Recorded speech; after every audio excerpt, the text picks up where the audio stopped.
NBS presents The Wonderful World of Shades of Grey and This Half a Century with Walter Kronkite.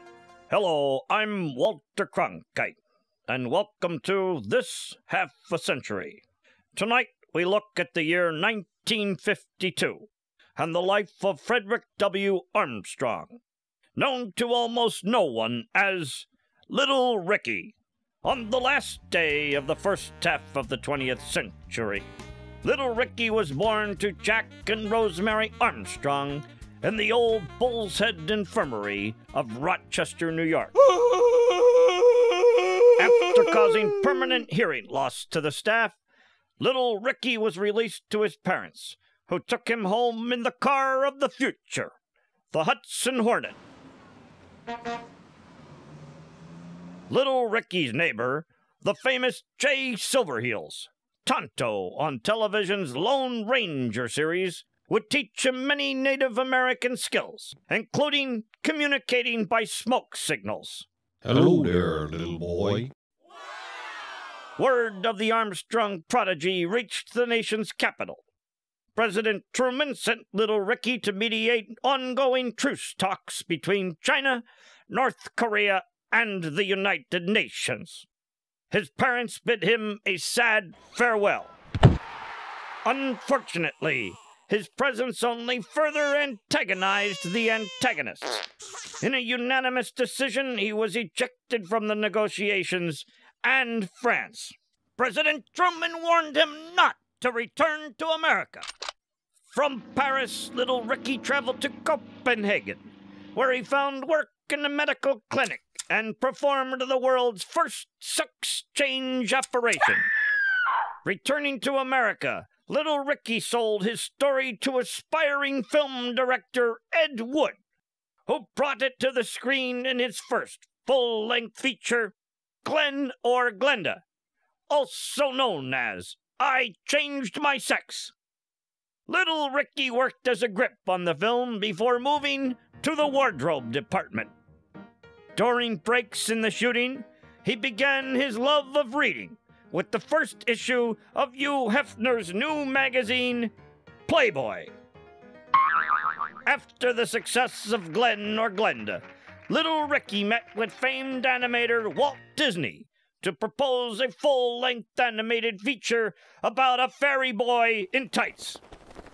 Disney responded by reporting Little Ricky to the House Committee on Un-American Activities, chaired by Minnesota Senator Machine Gun Joe McCarthy. Brought before the committee, Little Ricky declared his innocence, but he could not overcome Disney's testimony and was blacklisted. Later that year, Disney produced the exact same film Little Ricky had proposed to him. But the damage was done.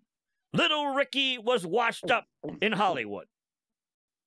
America's Central Intelligence Agency decided to use Little Ricky's subversive reputation to gain information on Fidel Castro's infant revolution in Cuba.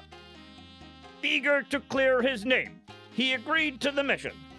Using the name Ricky Pequeno, he joined Castro's revolutionaries in Cuba, where the future dictator renamed him El Mojo Uno, or the Wet One.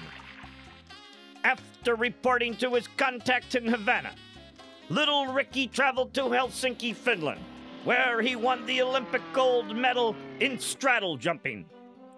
A national hero, Little Ricky returned to America, where Dwight D. Eisenhower invited him to join his presidential campaign.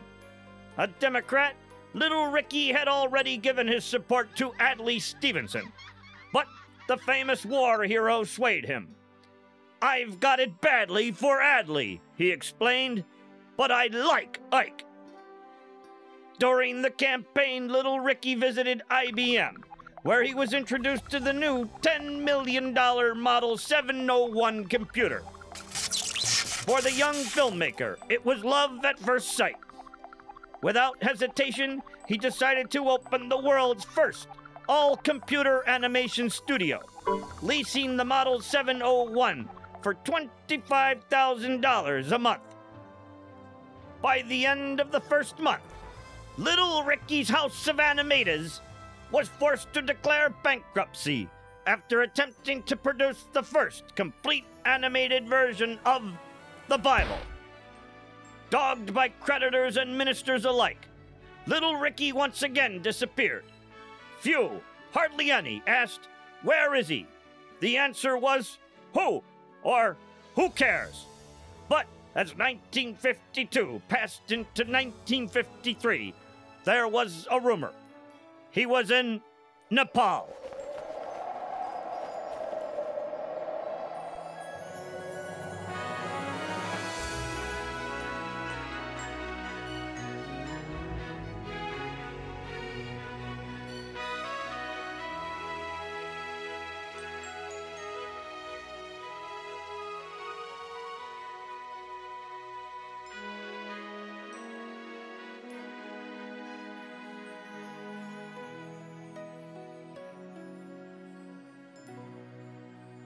Stay tuned for Part 2, 1953, The Changing.